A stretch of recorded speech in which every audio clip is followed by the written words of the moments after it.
Wagyu Kakalsa, Wagyu Jigi Fate.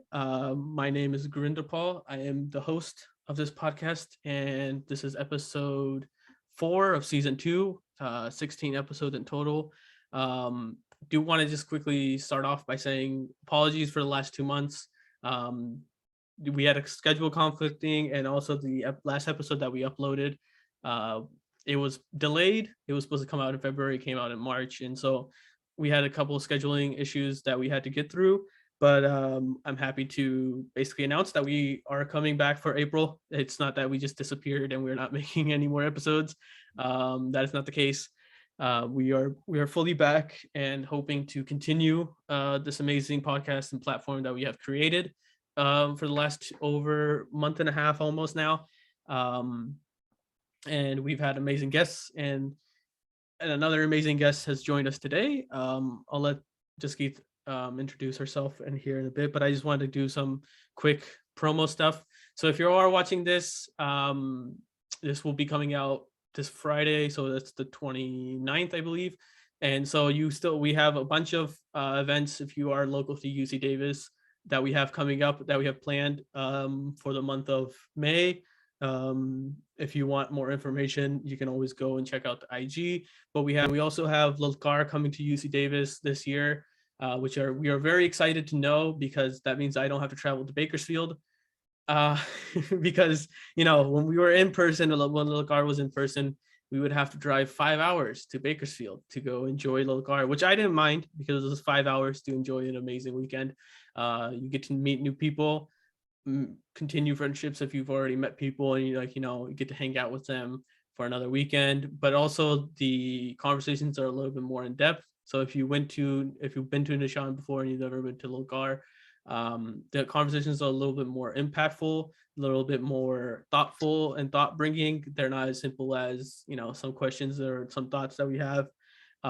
Which I would say this past Nishan that we did as a facilitator, a couple of these questions and the thoughts that we were having and conversations were very, higher level than I would expect from high schoolers. And I was very shocked to hear from them, which I think something to kind of know on is just high schoolers really have a bigger, range of conversation ability. And we just limit them to basic conversations because we just think they're not ready for stuff. But I think that was something for me, which was just mind blowing. But again, this year's topics, core voices, which we had an episode about that in season 1 with Harveen Kaur. So if you want to go watch that, I recommend to go and watch that, because it was really amazing. Harveen's an amazing guest. And now I'll let Jaskeet introduce herself. Without further ado, you can go introduce yourself. Wagyu Jika Khalsa, Wagyu Jiki Fate. My name is Jaskeet Kaur, and I'm the Fresno County Community Organizer with the Jakara Movement right now. And I'm really excited to be on this podcast. 15 episodes later, here I am. I'm a listener since day one. There's a #1 fan, probably. So just happy to be here.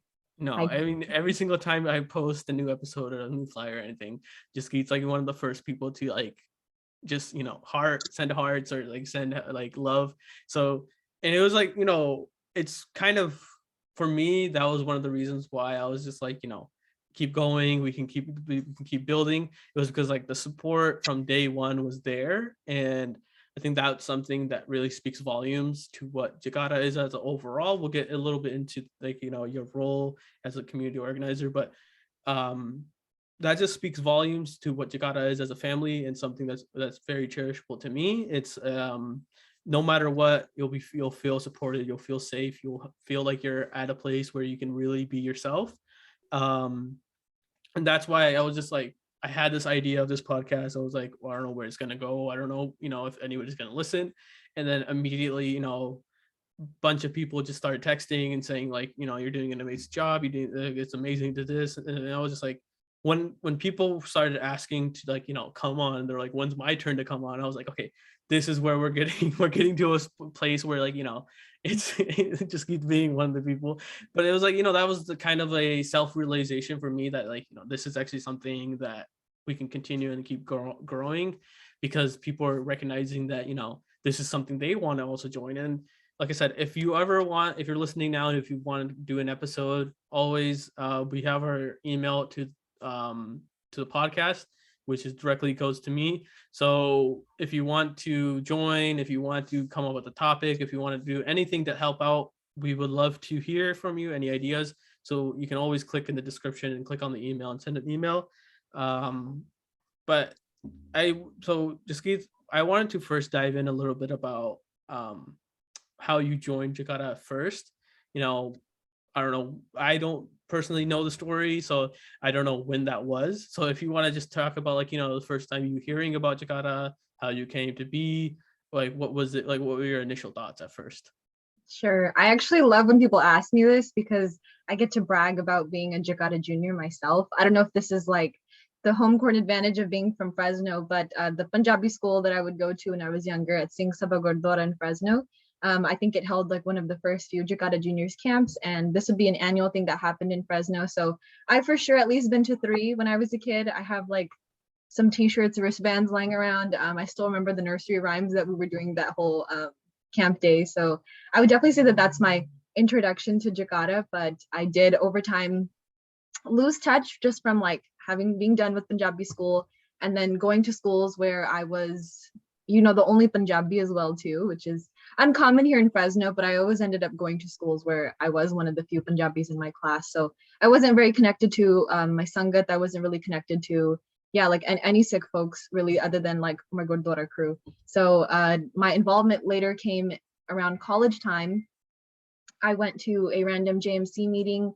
Those who have been part of Jakata for a very long time probably know these 2 folks. Their name is Jasmeet and Simran, and they kind of dragged me to my first ever just JMC meeting. They were super involved with Jakata throughout their high school. They started the first ever SHSS in Fresno. So they kind of really encouraged me to get more involved because they had so much fun doing it as well too. So I went to a random JMC meeting. I didn't even know what JMC was or that it was JMC. I just knew that I was going to do some bowling and eat pizza with the Jakata people. So I went there. At that meeting, I met the current organizers, Sim and Kamal, and they mentioned needing some help who wanted to be like a board member at their club at Fresno State. And so me again, coming from, a high school where I didn't have many Punjabi folks, and being in college, being on a commuter campus where it wasn't very easy to make friends, I felt like I wanted to take a leadership position. Part of it may have even been for just the grad school application, like, hey, this is another thing I can add to my resume. But I was really excited to just learn more because I had so much fun that night. And so I kind of just joined GroupMe that day, started talking with Sim and Kamal a bit more. And then that summer I was reeled into Lalkar. So my first ever real, I would say, Jakata event as an adult. And I think that's what really reeled me in, what kept me sticking around. The topic at that time was also 4 voices. So shameless plug, we're doing the same topic this summer at UC Davis come through. But at that time we were in Bakersfield. It was our first round of Lalkars in that region. So it being so close to Fresno, I just felt like I really should go and that it would have been a great event. I didn't know what to expect, but I think being there, it really just blew me away to know that there were so many other Sikh youth, like my peers, that cared about what the topics I cared about. I was so stuck in this bubble of thinking that like the misogyny we see in our culture is just something that's everywhere and accepted everywhere. So seeing a youth, even folks like a few years older than me, just speak out against misogyny, it's something I had never seen before, at least in the Punjabi Sikh community. So I felt a bit alone, at that Lalkar, just because I didn't know many people. And I think at your first Jakata event, it's very easy to feel like that because it feels like there's this clique vibe going on. But everyone was so welcoming, and I think I left that weekend making so many friends, people I still talk to this day. So that was kind of my intro to Jakara movement. I hope that answered your question. No, I think see, like, you dove into a lot of things, and I think it's amazing how like the journey started when like you were younger and kind of lose touch, but then you found yourself finding Jakara once again. And that's something that a lot of people, they experience that today. Like I know people like that were in SHSS with me in our when we were in high school, which is our Jakara's high school clubs at various high school campuses.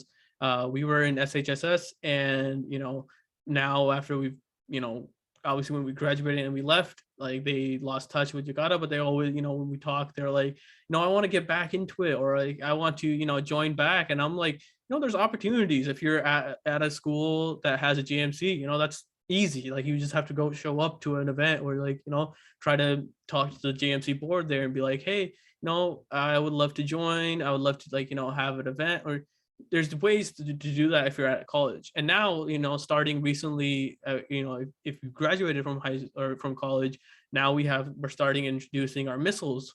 I know Pravina last episode, she talked about the SAC missile and gave a lot of details about those.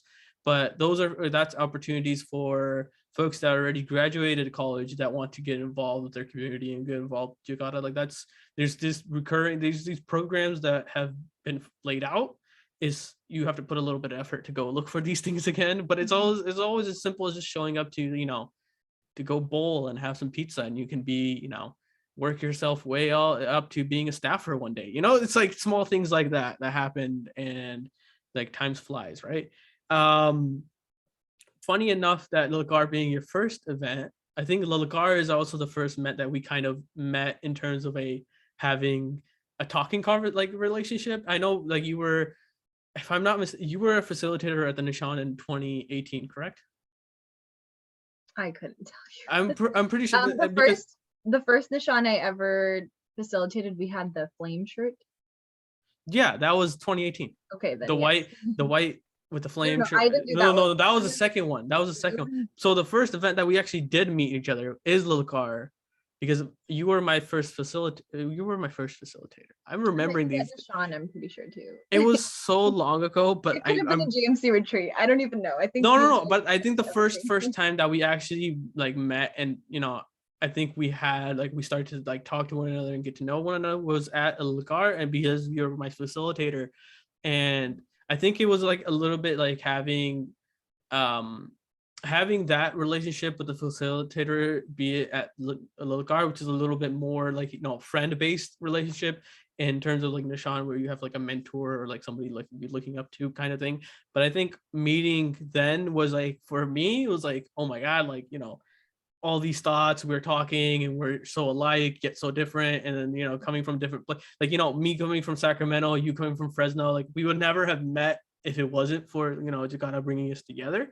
And that's why it's just like, again, those are things that you kind of don't value when you think of Jakara as like bringing people from different parts of the state together, for albeit for a weekend or albeit for like a couple of days. Like just bringing you together for that amount of time is like, it's so insane because of the planning and the level of the organization that has to go through to get through there. But I don't want to get too off track. But it was funny that I just wanted to say like we met at like, I think the first time we actually like met and had to like meet each other and all that was at Lilgar. I think it was my first Lilgar, if I'm not mistaken, too. I think it was the Gurdwaras in 2025, I believe, or 2024. I forget, I think it was 2025. But I think that was my first Lilgar that I went to, and I'm pretty sure then we were, I was in the group and all that. But I just wanted to dive a little bit into like your JMC years. Like, how did you go from joining as just going to an event to going on board, then as the years went on, like talk through that journey a little bit. Sure. So as I mentioned, I went to a random social one day and signed up to be an officer. But as I'm thinking back, I think timeline-wise, that was the end of that school year. So I spent my last 3 years of undergrad as a JMC board member. And I think like it started with that meeting, then I jumped into Lilgar that year, and that's what kind of reeled me in. So that following fall was, I guess, my first year as a JMC member. And I think what kept me around, what that journey was like, is just knowing that I felt like the leadership was needed, or like the student presence was also needed. We were just having conversations that I felt like no one else was having, or it would be conversations that you're seeing on Twitter, but no one's really doing anything about it to talk about it on campus. And that's what really inspired me to kind of want to do that, because being in college, being an undergrad, I felt like we should be challenging our minds every day, and also teaching ourselves, a range of different topics as well too. I felt like because I had lost connection with just like Gurdwara Sangat and not being in Punjabi school, that I wasn't really keeping myself up to date on what's going on with my community, and then having like those hard conversations, because I think it's very easy to point out flaws in your community, but when you are not having discussions to kind of directly change that, then you're not really contributing to anything larger. So that's kind of what kept me around, I would say, like in the JMC years. I think I had always had some sort of leadership position, and just really helped like keep the rest of the JMC like on track. And I met so many amazing people through that, just holding like various different events, and then being able to like in my last year like pass that on to some students that I'm still seeing today that are part of Fresno State's JMC. So it was a really great fun experience, I would say. Yeah, and I think it's like the journey is usually like the best thing, because I've shared my journey multiple times and I don't want to dive into it. But if you are a first time listener, this will give you an incentive to go listen to every episode before, to go listen to my journey that I've talked about multiple times. But it's like, it's there's a lot of twists and there's a lot of turns. There's a lot of unexpected things that you don't expect to happen, but they happen, and those are the things that like leave the biggest impression on you. Like, quick thing is like for me is like when I went to my first Nishan, it was like I went in knowing next to nobody, being very shy, or in the space where I didn't know anybody other than the people that like we traveled with.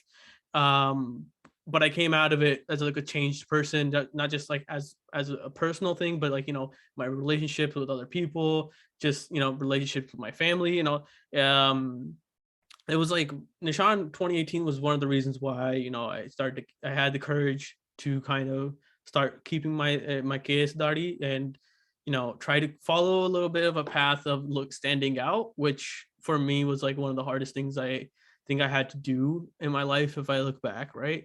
Kind of accepting who I was and not trying to run away from it anymore, because I had run away from it for so long.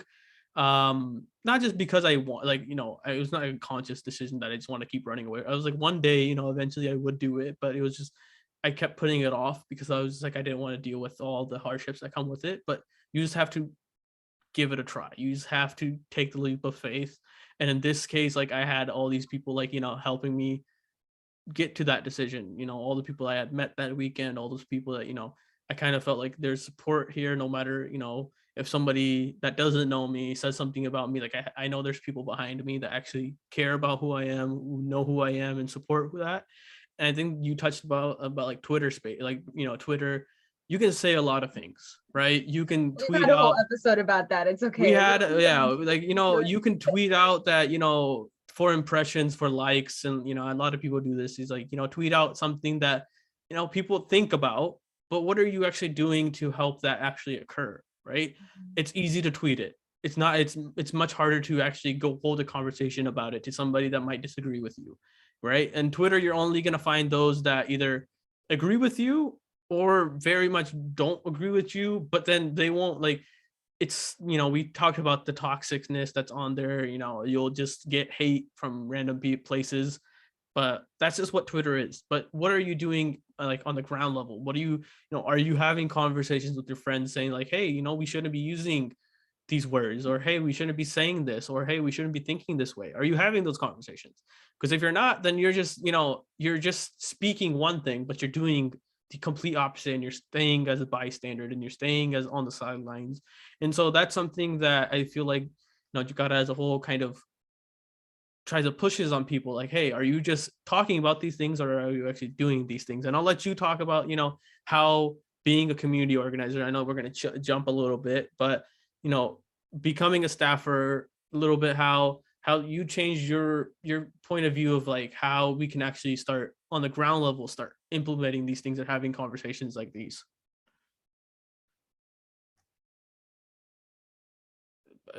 Like, I don't know if you got the question, but I'm just like, how once you became like a staffer, like how did your thinking kind of change to like, okay, now I can't just say these things, or I personally, you could be saying these things at a JMC, but now you're working with high schoolers, you're working with college students. Like, how does that change? Kind of like, how do you encourage others to kind of stop just talking, but like actually start doing? Yeah, I think my mentality going in was also being that person that would rather have a conversation constructively in person than like engage in any type of online discourse. And I think the great thing about like jumping into this position is you're kind of already in the network of so many folks. Like, the foundation of like what Jakara is right now in Fresno was built, long before I got here. So I kind of, I was immediately just connected to the youth, right? And like we're able to hold those conversations on a pretty often basis as we see fit. That's like why we're able to do the workshops that we have at Nishan, and why we're able to do small things like Gore's Nights in Fresno, and having like this youth center here to also just hold conversations, even about like behavior things, just small things, and really be mentors for the youth. Yeah.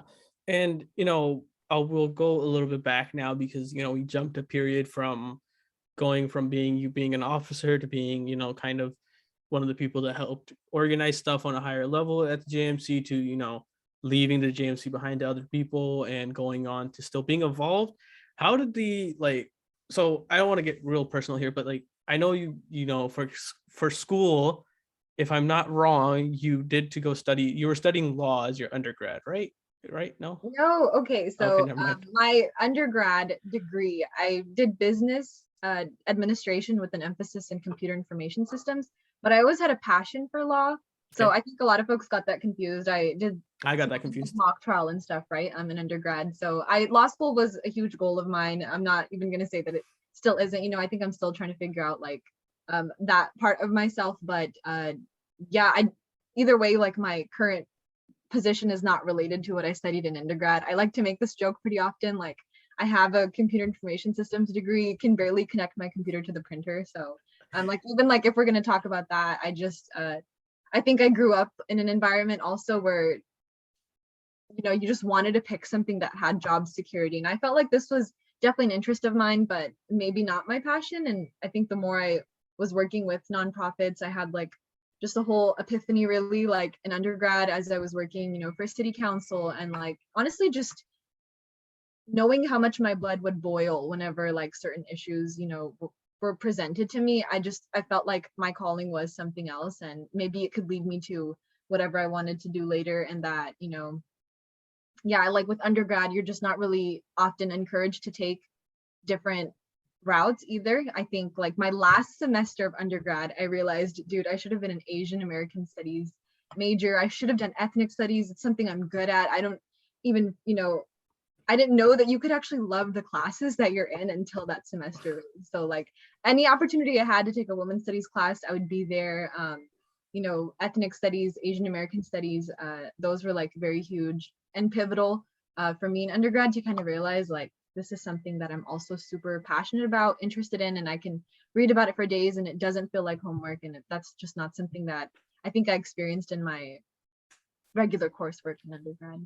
Well, I mean, you're telling this to a biosci, major who kind of there's some aspects of biosci that I enjoy and I love, and there's some aspects that are kind of just get it over with and get it done with, because they're major requirements, right? Organic chemistry being one of those things. If you're a biosci major, you know the pain that we've been through.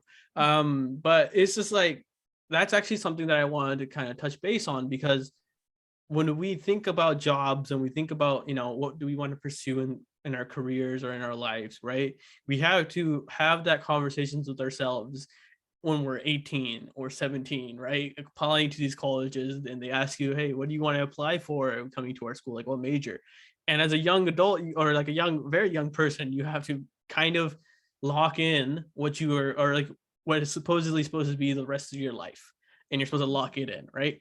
And it's funny because not only like you shared your story of what you did in undergrad, but I've gotten to know the stories of a couple other people that are a part of Jakara that didn't have this as their their options, or their on their plans of what they were going to do after undergrad. Being Harjeet being an astrophysics and then being a Jakara like a community organizer. So it's like I think what it was, and I've spoke with Deep about this as well, is just like I think a lot of us don't see that this as a career, or this like the work that Jakara does, or like even just community building in some aspect. It doesn't just have to be with Jakara, but like community building and being there for your community in some aspect or working ground level with it.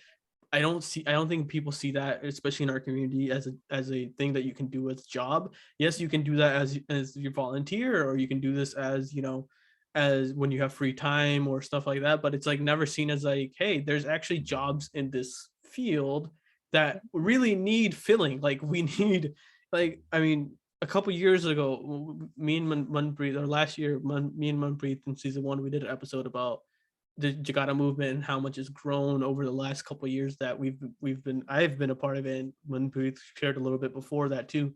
But it's just insane that last year we were having a conversation of like how much it's grown to that point, and like within the next year from that happening, that episode, it's grown even like tremendously more, and it's still growing on top of that. Like if you're somebody that maybe you just graduated, or you're graduating, and you're trying to figure out what you want to do, maybe you don't want to go into grad school immediately, there's opportunities out there for you to explore. That doesn't have to, like, you don't necessarily have to lock yourself into a position right away.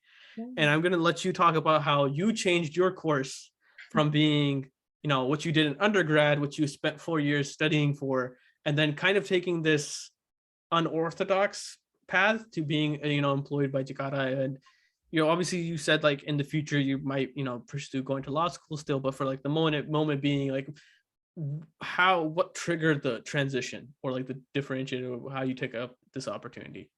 Yeah, great question. I even wanted to touch on one thing you mentioned before, when it comes to community organizing. I totally agree, on everything that you said. I think like we may think that we just don't see this as a career, but I think what I realized in my transition is that we just never knew this was an option, right? Like we never knew that like you actually can have a career in something that you're passionate about, and that volunteer thing that you're considering can also be your career as well too. So even tying that back to like how I got here, I think like my involvement in social life just kind of naturally became like Jakara things when I was in undergrad. As I mentioned, like I went to a commuter school. I definitely had a social life outside of all this, but I realized I'm spending all my summers here.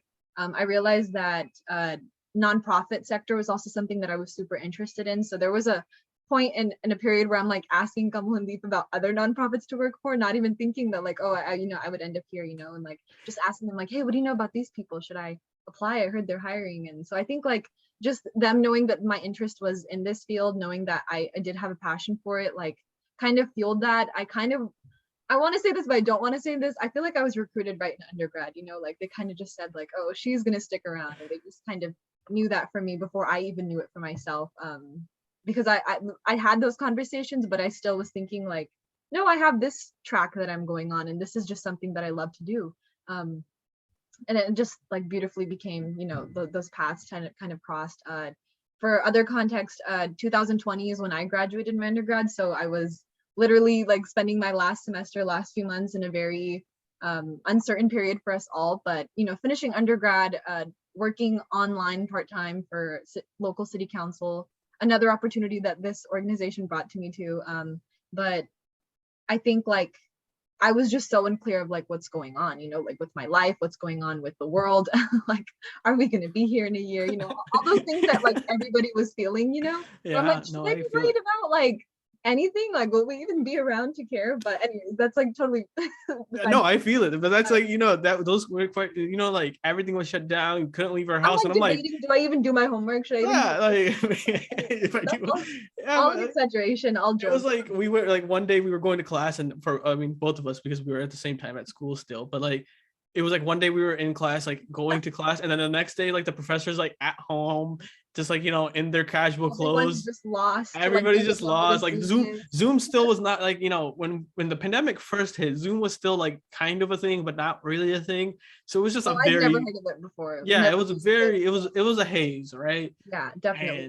And so even graduation for me was like I finished a final and I closed my laptop, and now I got this degree I've been working for so long. But anyways, like aside from all that, like for more reference and background, I live a total of like 4 minutes from the youth center. So even like when there's something going on, like I was just so close by. I think like the online events that Jakara was still doing was like still some way from like me to feel connected. It had become like my sangat at that point, and just seeing that they like needed another community organizer. I was getting staff sending me messages like, with the eyes emojis. That's like, so when are you applying?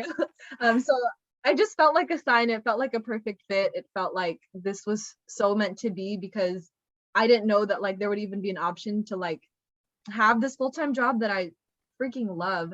That Yeah. too, like 4 minutes from my house, like with an option to like work there if I wanted to, like be at my home if I wanted to.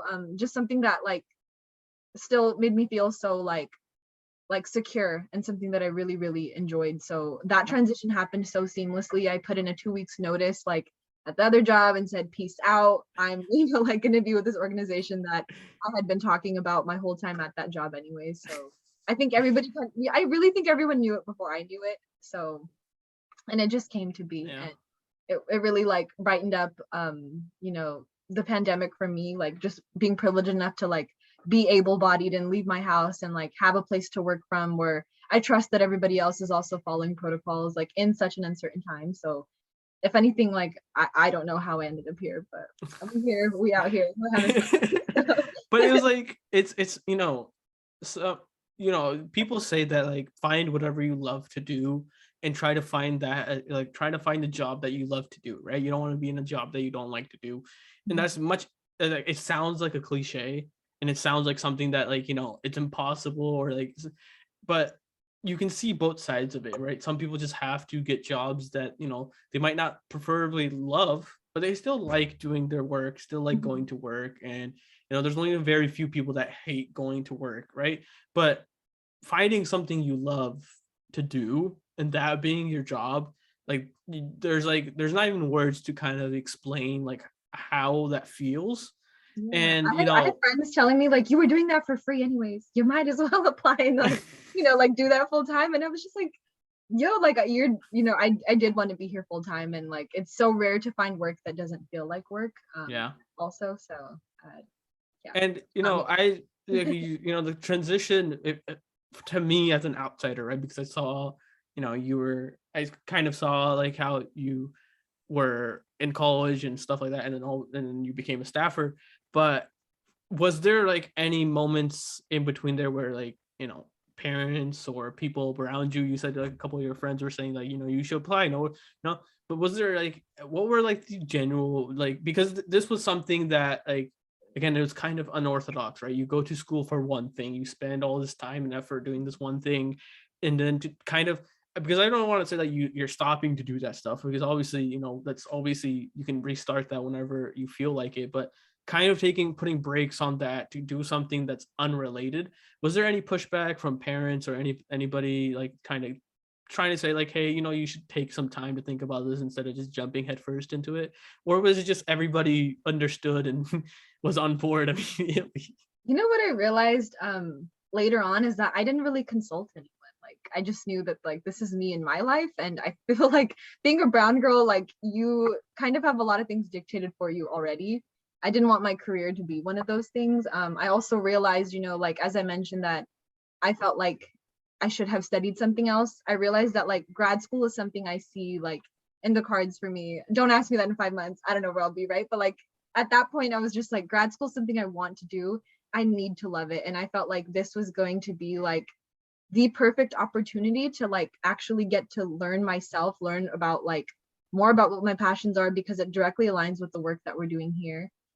Like build networking that I would not have had otherwise, learn from others, like the mentors that we connect youth to, like those, I was thinking like, yo, those could be my mentors too, why not, Yeah. and like I'm working with my mentors, like it just at no point did I feel like this isn't something I should do. Now again, like family and friends, when you grow up in an environment where again like success is measured by your income, yeah, you can Yeah. have a job that you love, it doesn't always pay the bills that you want them to pay, and I'm not like even critiquing about me and myself right now, but I do think that there was just family that didn't understand. And when they're not attending these events or kind of really trying to figure out what this organization is about, that it's more than just what their perception of Jakara was at that time. I can't say that there was like full support, but I think I just realized I didn't care. This is me and my career, this is my life. And over time I think like I've been able to kind of bring family in, and then like just talk about my experience, and everyone's kind of understanding it a bit more. But yeah, I just don't think I really cared much. I didn't Yeah, and a lot of my friends, I think they were very happy for me because they Yeah. knew I was happy here. And that's kind of that. No, it's like, we've had episodes in the past where we try to, our last episode in Pacific, right? We were talking about on the track, off the track, what's on the track, what's off the track, like what does that mean, right? And we can say these things to high schoolers very easily because we kind of have these terms kind of defined for us to kind of tell the high schoolers what those are. But it's not until like we come to think about these as ourselves, like we're in that aspect of like, we're at that point where we decide to stay on the track, or do we get off the track, right? From some of us, we were on it and we're going to continue on it because that's what we want to do. But some of us, start thinking about things, right? And I just realized that this is a track too. Yeah, This isn't, we're not off the 100%. track here. This is this is a career. Yeah, and it's like it's something that, and again, I think you touched base on it, and I talked a little bit about it. It's just when we think about jobs and stable jobs, or jobs that you can have, this is never something that even comes close to being on the mind. And that's not just saying about this job in specific. There's a lot of industries out there that a lot of us are kept from because we're not even allowed to explore. And that can sound kind of liberalish, whatever you want to call it, No, but I completely agree. that's the facts of things. Like you shouldn't try to fit like if there's a square hole or like a circle hole, you're not going to fit a square through it. It's just not going to work, no matter how hard you try to like fit it in there. Like trying to conform somebody to do something they don't want to do is just going to be bad news. And it's kind of like sometimes you just have to take it upon yourself to do things that are going to be benefit for yourselves. And eventually, like how Jaskeet, you said that you mentioned how like first some family that didn't understand were kind of like questioning, obviously just how the culture is. Like you have, like, everybody has to get their 2 cents in for some reason. But eventually, like slowly, you've been in this position for, I think, what, over a year and a half. Yeah, I started October 2020, so it'll be 2 years in October. 2 years in October, right? So a year and a half almost. But you've already, in like a year and a half, already starting to have family come around, kind of explain. And not only are you kind of helping them like learn what Jakara is, but you're also growing the knowledge of what it is. Because again, we had this episode last season with Manpreet. Like there's a lot of misconceptions what Jakara is, what Jakara Movement does on a day-to-day basis and a community basis. But I wanted to kind of let you, as a community organizer, kind of talk about what does community organizing entail? And this is a very open-ended question because I know I know some of the things a community organizer entails. But again, like I say, I don't follow a community organizer around every day, so I wouldn't know all the vast things. And for everybody that's wondering out there, there's obviously, for different people, community organizing is going to look different. Like Jaskeet, if whatever she shares is not going to be the same as Mandeep of 209/Sacramento is going to, like, his day-to-day is very different. But I just want to let you kind of talk about like what does it entail for you. Yeah, thanks for that preface, by the way. I think no, a community organizer varies by definition depending on who you're asking, and sometimes a community organizer isn't even someone that's getting a payroll for it either. Sometimes it is like the Punjabi school teachers at your local Gurdwara, right? It can look like a lot of things. It can look like a radio host.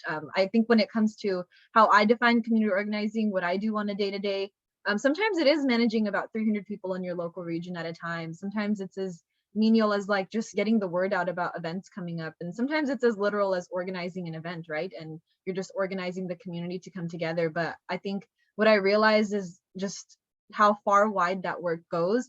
Maybe I have a different perception just working here in Fresno because I get to see the many projects that go on. I get to interact with them. There's a whole health team that has provided like 15 people full-time jobs, dude, to provide health resources to the Punjabi Sikh community. Like we're creating projects that have never been done before. We're creating like recording data that's never been recorded before. There's the housing team here with Harman that are providing rental assistance for folks that in Punjabi, that we're able to help them and like, deviate away from that model minority that our community isn't also affected by this. Being able to witness the labor rights team as well too, and the work that they're doing. With Foster Farms being the largest employer of Punjabis in Fresno.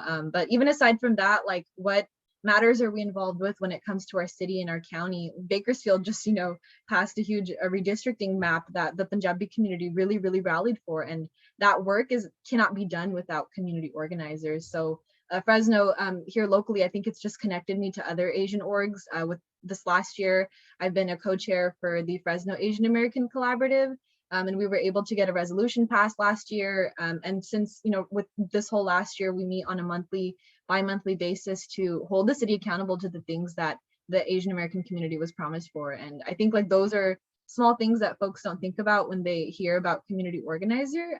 But I've just been able to really try to find and navigate a way for the Punjabi Sikh community to also have a seat at a table where, there just isn't one currently. And that starts with like your local politics. It starts with taking students to school board meetings so that they can kind of see why it's important for them to be there, why the smaller branches of government actually have a more direct effect on your everyday life than like this one large election that everyone thinks is so important, And I'm jumping from like 30 different topics, but there's just no 2 days that are the same. There's no 2 projects that are the same.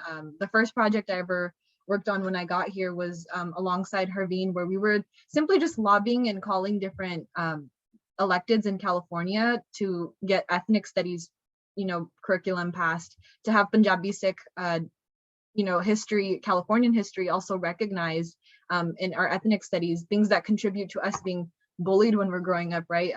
I feel like there isn't an avenue that community organizing can't take a community, and just seeing that like this organization was doing work that I just wasn't seeing being done for our community anywhere else is what was so inspiring, what keeps me here, what, seeing what resources other community organizations have, CBOs that we call them, right? Like for Latinx community, for maybe the Hmong community, like it's just really inspiring to work with other organizations and see what can we do for ours, if that's even just for transportation. So yeah, projects are almost ongoing.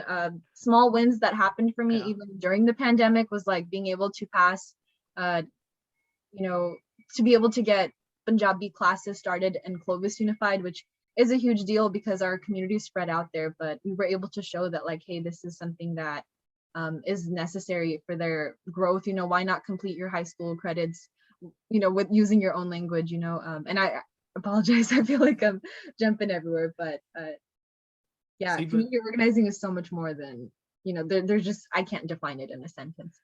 And that is the main point that I want to highlight, right? If there's one thing that, if you're listening to this episode, right, if there's one thing you take away from here, that it's that you might see the community organizer of your region from Jakara Movement at Gurdwara, or you might see them, come to your high school or come to your college campus, or just see them out and about, whatever. And, if you ask them what do they do, right, that is a very like open-ended question that like, Jaskeet, I just asked like, what does it look like? And she laid out like 50 different projects, and that's just the ones that she could, think of in the moment when she was I'm talking. already thinking like, oh, I forgot this. Exactly. So like, even last, like I keep referencing this episode, but if you're listening to this podcast and you want more information about what Jakara Movement is, like what it entails, in season 1, I forget the episode, but we were joined by Manpreet. It's called All About the Jakara Movement. It's an hour-long podcast. We go over tons of, programs, what our JMCs are, what our SHSSs are. Those SHSSs are high school clubs on campuses. JMCs are Jakara Movement chapters, which is our collegiate clubs that we have. So there's all these things that we touch base on. So if you want more information or you want to listen to more about those things, check out that episode. But like Jaskeet, she mentioned all these things that community organizers, even though they might not be leading those projects, they still have a hand in trying to help either run them, organize them, helping them run, or helping them in any shape and aspect that they can, right? Mm-hmm. And I think one of the other things that I want to highlight is, like you said, no 2 days are the like, right? One day is going to be, you're working on one project. The next day you come in, you might be working on something that's completely different. And so that's something that I want to like, just, that's not only like something to take away from like, the job that you do or the what, but there's so many things that our community still needs and there's so many needs of our community that still need to be fulfilled. And Yeah. yet we are still figuring out how to go about doing these things, because we are still such a community, even though, you know, we might not be one of the bigger communities, but here in the valley we are one of the bigger communities, minority communities. And, you know, for us to find resources, right, getting ballots in Punjabi or getting voter registers, people to get registered to vote, or, you know, with you touch base on our labor rights. I saw the movie that at Nishan, about the documentary about how the labor rights, they, during COVID time, foster farms was obviously trying to manipulate and take advantage of their employees, and how that process of how the labor rights went in, and the people of try to give and help as many people as they could, right, in terms of trying to get better treatment, or just trying to get help them in any shape or possible form, right. And so these that's like something that you wouldn't have think of as a community need, right, or somebody's like working somewhere, like, you know, what they must be going through, like. But just because you don't go through something, that doesn't mean somebody else isn't going through something, especially because, like, you know, a lot of young folks, we are privileged enough to grow up learning how to speak English and understand English. A lot of our older folks in our community don't. Like, they struggle with trying to comprehend what English is. They struggle with trying to communicate. And so because this is one of the criticisms that I heard when I volunteered to help out when we were trying to get ballots, voter ballots in Punjabi, was if they don't, like, some people were like, if they should be able to learn English. And I'm like, dude, what are you talking about? Like, that's absurd to think that somebody that just came from India, who's trying to survive as much as they can, who want to voluntarily help and vote and try to shape, or try to help, you know, trying to help their community and the place that they live. And you're trying to tell them, like, hey, if you don't know this language, you shouldn't be here. I'm like, that was one of the things I heard. And I'm just like, you're just privileged enough not to see that there's people that actually struggle with this. And you're just thinking about yourself. So also, I'm rambling on about everything that Jakara does, but like, we can sit here for hours and hours and hours and talk about this. But I want to go back a little bit to you, and a little bit about how now, you know, being a part of Jakara for an hour, like a year and a half, like, what is, you know, you talked about the various programs and stuff that you've helped with, but, you know, there is a way to talk to like older folks compared to talking to younger folks. How is that kind of like, because you have to talk to all spectrums, like, you know, the older folks, and you have to talk to high schoolers, and even, you know, even little kids, when we do Jakara juniors, or when we see little kids and we have to talk to them as well. Like, how is that about for you? Like, what is, like, you know, what does that entail? Thanks for asking that. I'm going to take a step back too, because I think I named everything that everyone else does, but didn't even talk about what I do. And a lot of that is talking to people of all ages, Yeah. just as you mentioned. I think I was terrified of that part jumping in, because I've always felt a little like socially just awkward, you know, like I knew how to talk to the people I know very well, but talking to people for the first time sometimes wasn't always my strong suit. So like, I'm ambivert, so I'm like extroverted around people that I know very well. And I just knew that like stepping out of my comfort zone was something I was definitely going to have to do. And then the first year of this, you know, my job here being online didn't help much, because like I'm directly like just messaging students behind a screen, or I'm on Zoom and they're like behind a black screen. So it's like, I didn't even know how to really relate to folks. Trying to like text them, have a phone call on the side, and they're just like, who is this auntie calling? I don't even know her. Who is this buddy that's annoying me all day? And then, you know, parents kind of confused about like, is there tutoring going on? Like, what resources are there for me or my children? And then, you know, not really having much contact with majority, because they were kind of stuck at home for a very long time. I think now that we've transitioned back to in person, I've learned a lot about myself, of how to communicate with the community, like you had asked. I was very nervous about the school year starting. I'm just thinking in my head, like, what Jordan 1s do I have to buy to get students to take me serious or think I'm cool? Like, how do I approach them in a way that like they feel like they can relate to me? Like, what do I need to do? Yeah, I was just like kind of a mess in that way, but I think you learn by doing, and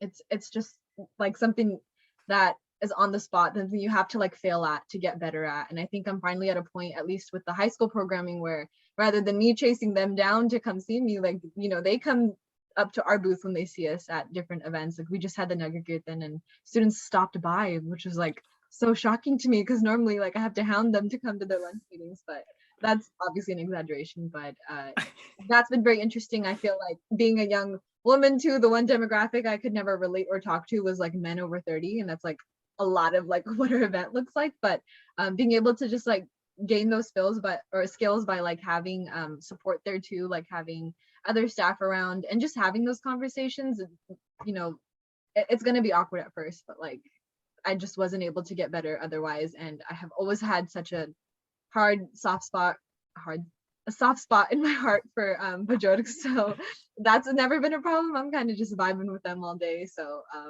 like that's really helped when it comes to like recruiting for programming. When parents come by to drop off their students, I want them to know that they're with a trusted adult, right?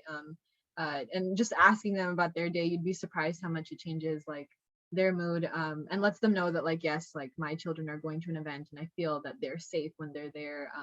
Talking to students in a way that like, you know, you realize you don't have to be their friend, you're kind of just a mentor in their life, you're their organizer, right? So you can have like a level of like mutual respect between you two, and then sometimes you build very close bonds just inevitably because you're seeing these students so often. So I feel like the communication has just gotten so much easier now that we're back in person, but everyone's kind of dealing with their own social quirks right now because of being home for a whole year. So Yeah, and you know, I think that's the differentiation between how to speak to, you know, older folks and speaking to folks that might not kind of see where you're coming from, because like, you know, they might just be like who is this person trying to talk to me, right?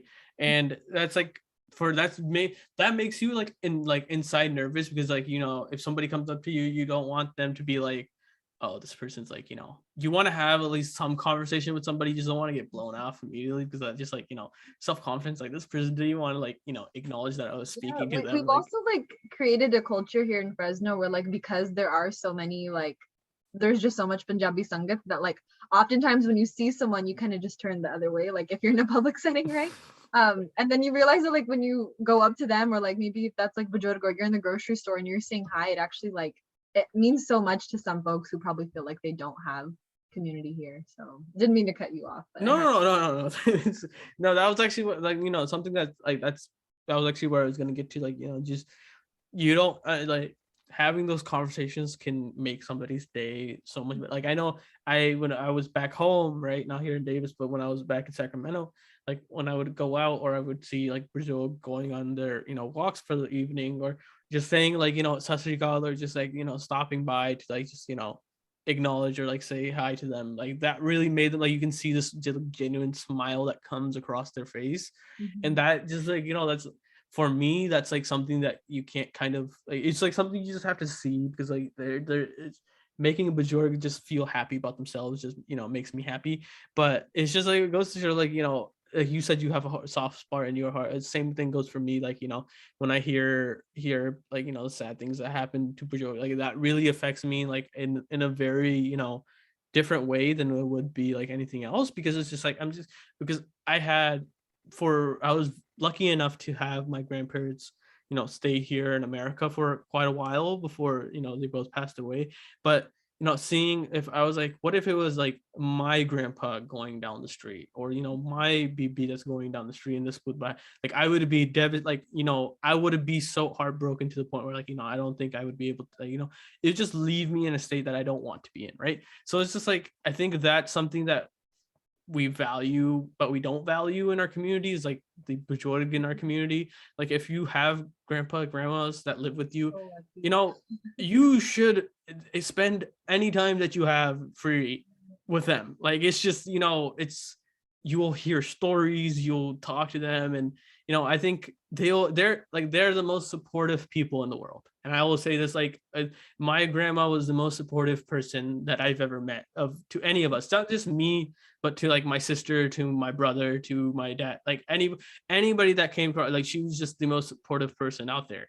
And so like I think that's just something that like we misvalue. And I'm so happy that, you know, Jakara makes the effort to not only just, we're not just focused on like, you know, high schoolers and college, but we're also trying to make a better community and living for the folks that are older in age in our community as well. Because like I feel like sometimes when we think about like how do we want to make our community better, they're somehow forgotten in that conversation. Like we always think about like, okay, this is what our like they went through, but we don't want to help. Like we just want to think about how can we make a difference so we don't have to go through those things, right?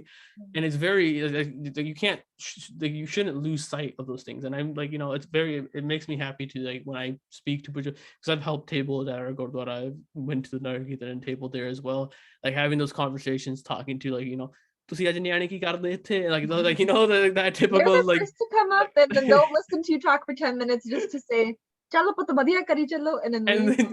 Not even actually like doing yeah, and it's like even them just saying like at the end of it they're just gonna be like chal kari jao changa karde kaam tusi, and then they'll just walk along, right? But like the time the fact that they stopped, they took time to listen to what you had to say, and it's like those things kind of like we oversee as the younger people in our community.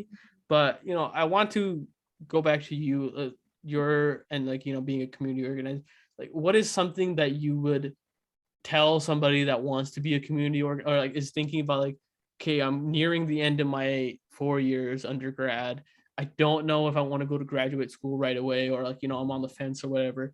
Like what would what would your advice be, because you took such like you took this like route yourself, you took this opportunity kind of yourself, and you kind of didn't listen to what other people had to say. So what is like something that like you told yourself, or you went like you were trying to help, that helped you kind of made this decision a little bit easier, and what would you tell them to like help them make this decision, or like think that way for themselves as well? Sure. I wanted to start off by saying that like I am a direct product of the programming that Jakara has put on. I have been through, like I mentioned, the Jakara Juniors. Like I've been in JMC. I attended the conferences, and that's what really kept me connected. I want to say that I'm proof that these programs, make a difference in someone's life, because I know that they made such a difference in mine. And whether you're from any region, if you're from somewhere that doesn't even have like, SHSS, maybe you're from SoCal, I would say like reach out to the closest organizer to you. And I just don't see us not finding a spot for you. I know that you just had a meeting with, or you had a episode with Manpreet last season about what Jakara looks like, but we've already grown so much since then. And I think like we're also in a position. We might need part 2 for that. You might need like multiple. Yeah, you might just wait another year. It might be a whole season thing, like one episode a season. It's just dedicated to that. There was a time where I was attending Jakara events, and there was 5 full-time staff, and like that's just. I remember that. I was kind of right. Like yeah, I was the first Nishan that I went to. I think there was 6 to my memory, or 5. No, there was 5. So it was Manu, Pulvinder, Sam, Kamal, Rimi. That's it. Manu. I counted her. That was the first person. Yeah. So maybe there was 5. And I would just like to say, like for reference, we are nearing about like 40 full-time folks. Like maybe they're not directly community organizers, they could be healthcare workers, but there's a way that you can align your passion and then create that as a project in your community. I don't think anyone that joined those projects, that joined as a community organizer, knew that they would be they would love it as much as they did. And I'm not trying to say like, oh, it's just as easy as signing up or sending a text. Like this is a lot of work, and it is work. It's a lot, but it's not impossible. And if there's like a project that you have in mind, if you're like, I have this interest, but I want to do it for my community, like you need to reach out to us and just make it happen for yourself. And I don't see like why, you can't do that. Maybe you want to community organize in other ways, like you never have to do this like full-time to be an organizer. Like I said, sometimes it's not like what your full-time profession is. And to you, like community organizing can just be someone that like really cares and like does a podcast every month, you know what I mean? Like to make sure that community voices are uplifted, like all those things as you are organizing your community and you're engaging with them. And it can look however big and small that you might think it is. And if you want to know more about it, like just reach out. I'm sure anyone is ready to like hop on a Zoom call or grab some coffee with you or invite us to our next conference, which is Lil God, by the way, happening this summer. So come to Lil God and maybe we could talk about it there, right? So yeah, that would be my advice. I don't know that like I've been in this position long enough to just like hand out advice like that, but I would say like it's it's hard, but not as hard as you think. Yeah. And I encourage it. I feel like everyone needs this experience. The skills that I'm gaining in this position, I'm just a completely different person than I was when I joined, and for the better. I'm loving the version of myself that I'm becoming. I'm feeling a lot more confident in multiple different things. Before starting this on a Zoom call, I'm like, Grinder, I'm nervous. I can't talk. I don't speak well, and I acknowledge that I don't, but it's allowed me to be in a position where I can improve on that in so many points. So even if it's, you know, not for like fiscal reasons, but it's for personal reasons, I fully support. And you can text me, call me, email, all that good stuff, DM our account. There's so many ways to reach us. Yeah. And, for any, like always, you can go to jakara.org. That will be the website that you can get, contact information. You can get information about various programming also on there. So if there's like, you want to see who is the closest community organizer to me, they're labeled with their regions. So if you're in SoCal, probably your best bet is to somebody from Bakersfield, try to contact one of those folks and kind of see like what you can do.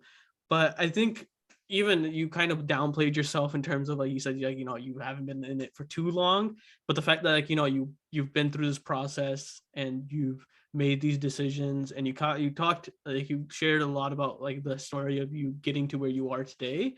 And I feel like that is unique to yourself.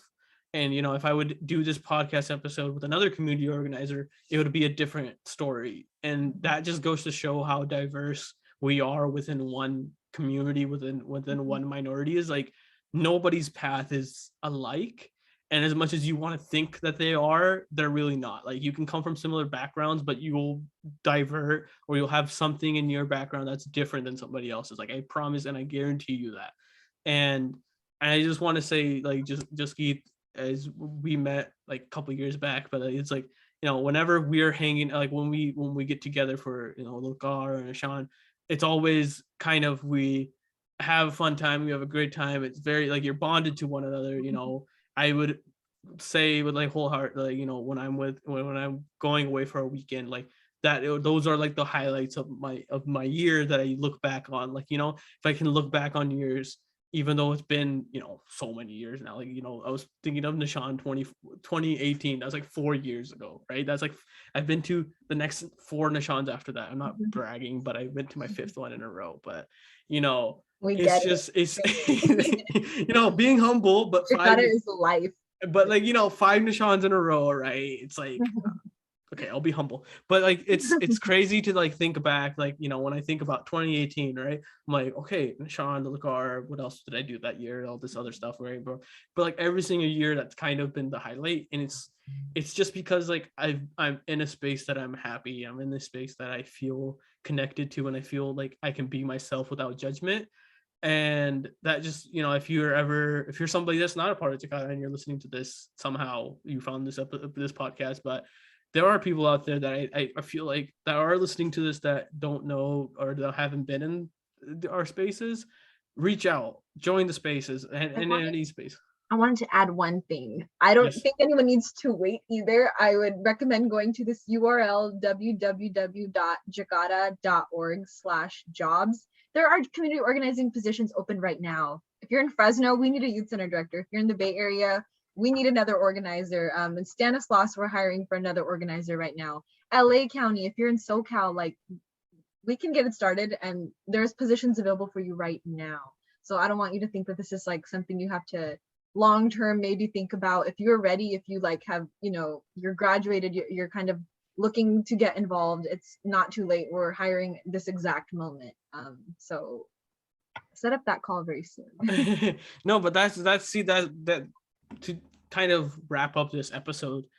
Some people might, if you listen to this episode throughout, I didn't really give a label to this episode in the beginning, and that's not because there wasn't a label to give, but it was just something that I wanted.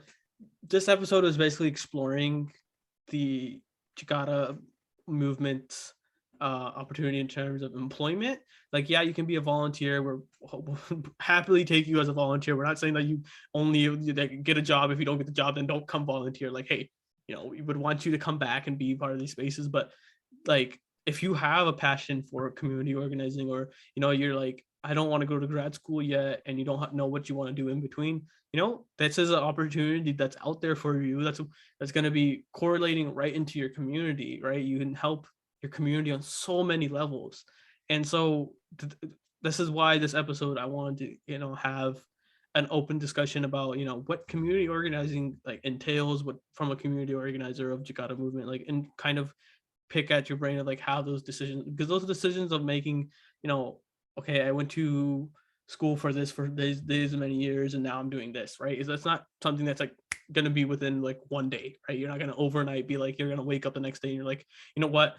I don't want to be a biologist anymore. I want to go work here. I'm not saying that for myself, but just saying in general, just give an example. But yeah, that was the scope of this episode. And like I said in the beginning, if you want more information about events that are happening locally to yourself, you can always go to jakara.org and that's website. You can see the different programmings, or you can go to the Instagram page, Jakara Movement on Instagram, and you can get various canvas. There's always posting stories about upcoming events that are near you. If you're local to Davis, like I said, and if you're not local to Davis, if you're from Sacramento or from the Bay Area, but you want always check out our JMC UCD page. That is where we post all of our upcoming events for Davis. And to wrap up again, Little Guards happening in person here at UC Davis. So if you are across anywhere, yeah, what was it? June 24th to the 27th. There you go. So June 24th to the 27th, UC Davis. It'll be after everybody's Core voices. So yeah. I need all the cores out here, things to come and learn.